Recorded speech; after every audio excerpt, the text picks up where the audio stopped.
औज़ुबिल्लाहिमिनश्शैतानिर्रजीम बिस्मिल्लाहिर्रहमानिर्रहीम। अस्सलाम वालेकुम डियर स्टूडेंट्स, कैसे हैं आप सब? ठीक हैं? उम्मीद स्टार्ट करते हैं अल्लाह पाक के बाबरकत नाम से अपना आज का लेक्चर जो कि है बेसिक्स अकाउंटिंग।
और आज के लेक्चर में हमने जो जो लर्निंग ऑब्जेक्टिव्स कवर करने हैं वो है ट्रायल बैलेंस अकाउंटिंग साइकिल से पहले जो हम स्टडी कर रहे हैं। और ये उसका फ़्लो चार्ट है अकाउंटिंग साइकिल का कि जिसमें हम स्टेप बाय स्टेप चल रहे हैं। और इससे प्रीवियस लेक्चर्स में हम ये सारा कवर कर चुके हैं कि what is transaction and what is how the business transactions occurs and how the transactions are analysed and after analysing how different entries are recorded in journal and what its specific format. After that we post the different entries from journal to the ledger account in different individual account, and we make different ledgers for each individual item. And after that we will make the trial balance just to equate the both sides, that debits must be equal to credits. Now this is our main objective in this lecture, that what is trial balance and what its uses and limitations.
Trial balance basically is a 2 column schedule. जितने भी हमने पीछे books of accounts पढ़े हैं वो तमाम ही आपने देखा होगा कि बेसिक जो उसका कॉलम है वो 2 कॉलम ही है, और उन 2 कॉलम को हम फर्दर क्लासीफाई करते हैं डिफरेंट और कॉलम्स में।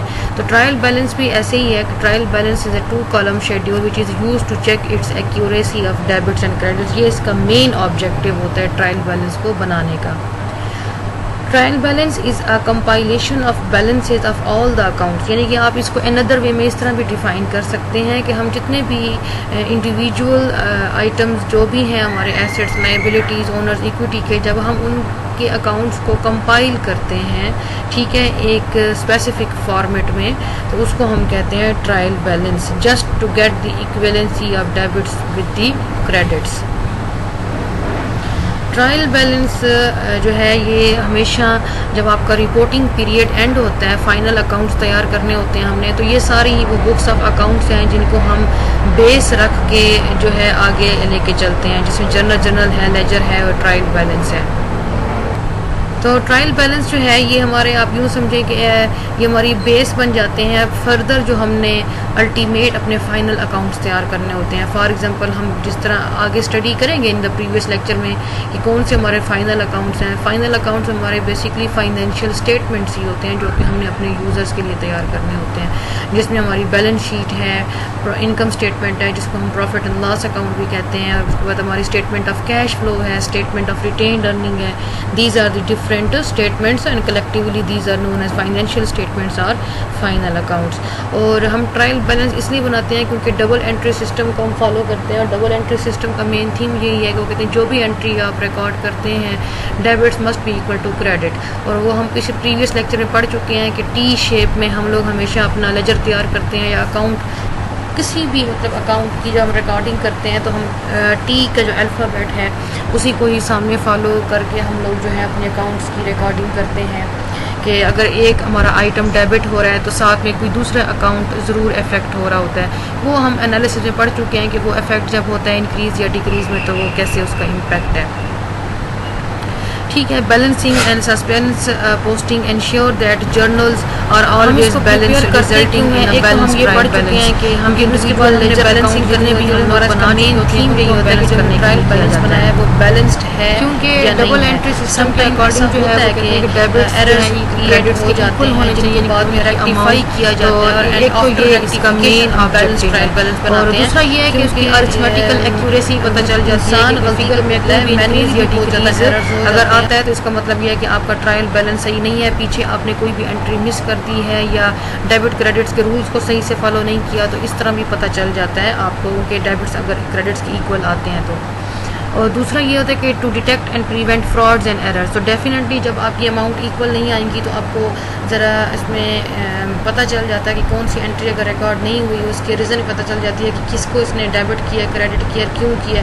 तो ये ज़रा कोई अगर किसी ने अनइंटेंशनली या इंटेंशनली अगर उसने कोई भी फ्रॉड किया, एरर किया, तो उसको ज़रा एनालाइज या आइडेंटिफाई किया जा सकता है। Third is to assist the preparation of final account. Definitely this source document is you can say that acts as a primary source for final account, for preparation of final account or financial statement। इसका procedure क्या है कि हम किस तरह बनाते हैं उसका वो पहले प्रीवियस लेक्चर में इस तरह हो सकते हैं, but these R T account की शेप में हमने बनाना होता है। जो हमारी राइट साइड है वो हमारी क्रेडिट की होती है, और आपकी टी अकाउंट की जो लेफ्ट साइड है वो डेबिट की होती है।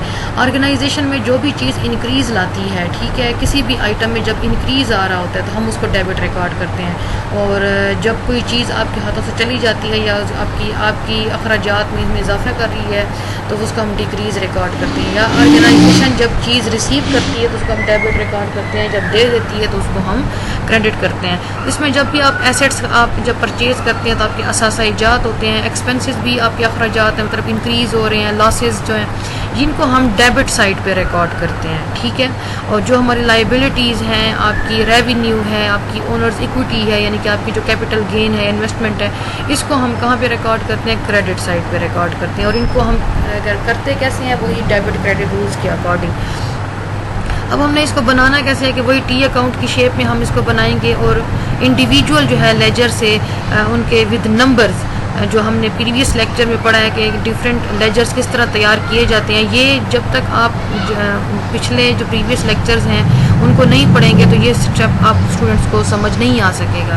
तो इसलिए जर्नल के लेक्चर को गौर से सुने कि वो कैसे तैयार होता है, क्योंकि उसी को बेस रख के फिर हमने आगे लेजर को तैयार करना होता है। लेजर की तैयारी के बाद हम जाके ट्रायल बैलेंस बनाते हैं। तो चलते हैं एक अपनी एग्जाम्पल की तरफ, आपके लिए एक न्यूमेरिकल क्वेश्चन, ताकि आप लोगों को समझ आ जाए।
अच्छा, पहले इसकी थोड़ी सी कुछ लिमिटेशंस की तरफ चलते हैं, देखते हैं कि अगर इसकी कुछ एडवांटेजेस हैं, अगर आपने इसको सही से नहीं बनाया तो इसके कुछ डिसएडवांटेजेस भी हैं।